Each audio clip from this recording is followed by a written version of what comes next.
Hello everyone, my name is Naz and I welcome to you in my channel Naz Parshala.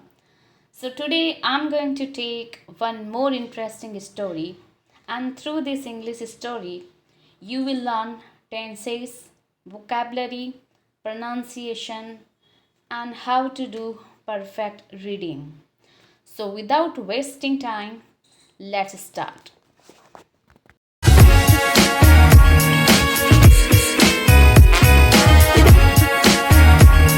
Little Woman, Louisa M. Alcott.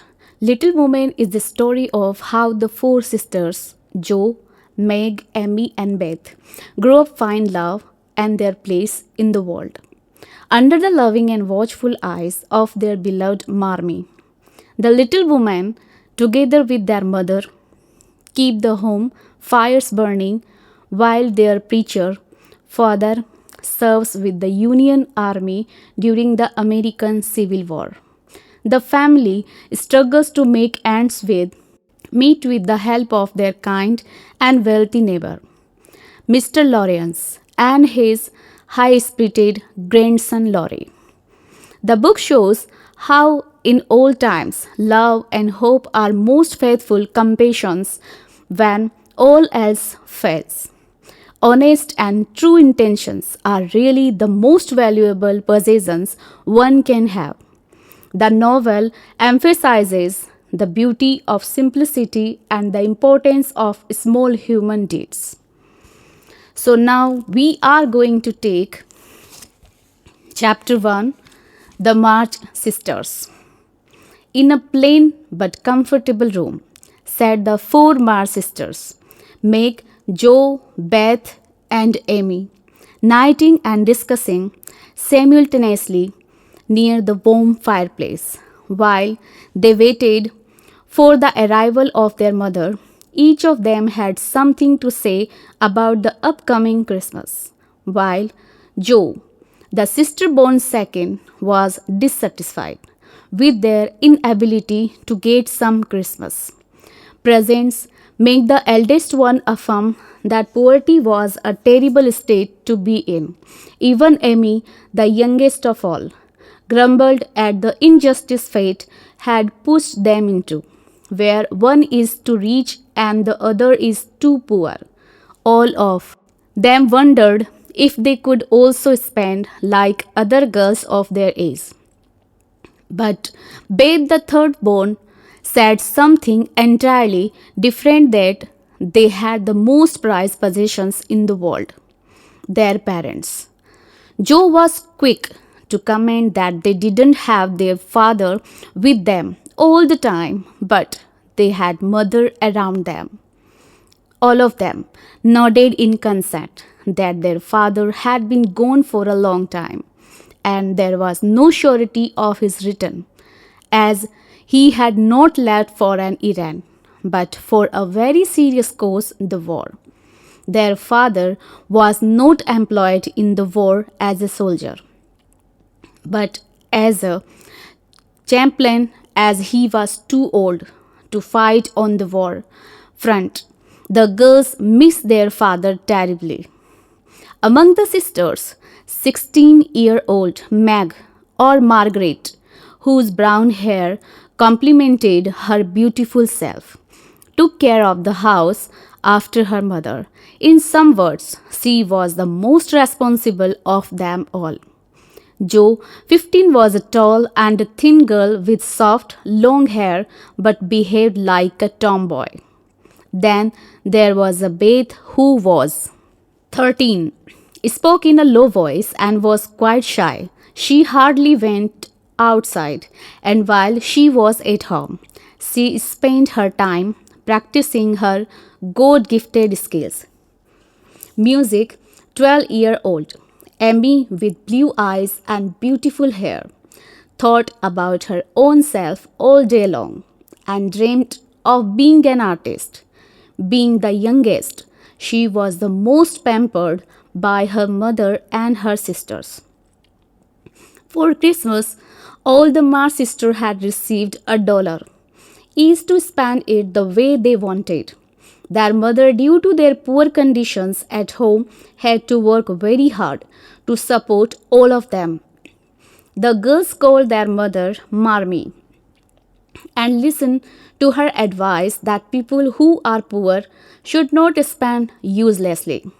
The men were sacrificing their lives for the civil war going in the country, and therefore the girls should not be thinking about their own pleasure when there were so many people dying around them. Although Marmee had to try hard to make ends meet, she provided her daughters a good place to live in. The place was not decked with expensive things, but was simple and warm. On the whole day, they tried to live comfortably in whatever they had, getting the best out of everything.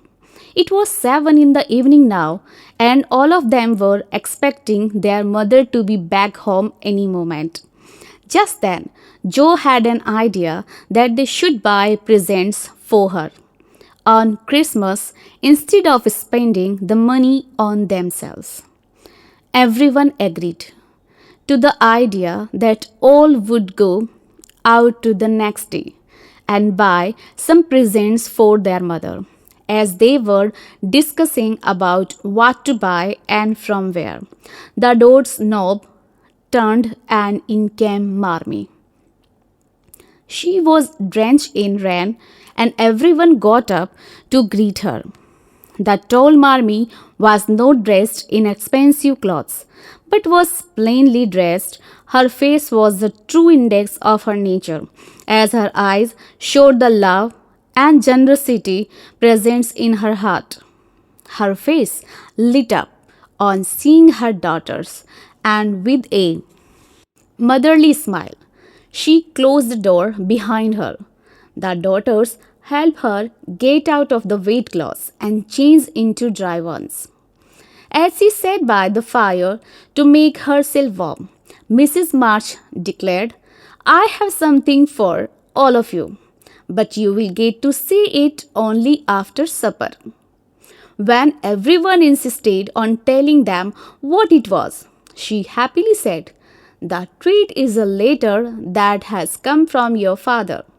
He has written a long letter informing us about his well being, and he also sends all of us lots of love and blessings." Everyone was happy to know about the letter. But Beth sighed. "Marmee, we miss father so much, and he has been gone a long time. When will he be back here with us?" "My dear, don't expect him to come back so early. He is gone for months, and he won't be back in any case. The only exceptions would be if he falls ill. But I think he should stay there and work. When it will finish, he will return to us," Marmee assured. Mrs. March opened the letter to read out its detail to her daughters, who were waiting desperately. The letter told them about their father's health and other news, but when it came to an end, everyone had tears in their eyes. It was written that he would not be back for at least an entire year. The joy in the home vanished, and now everyone was silent, crying inside at the thought that they would not be able to see their father for another year. Having nothing else to do, they resumed their knitting.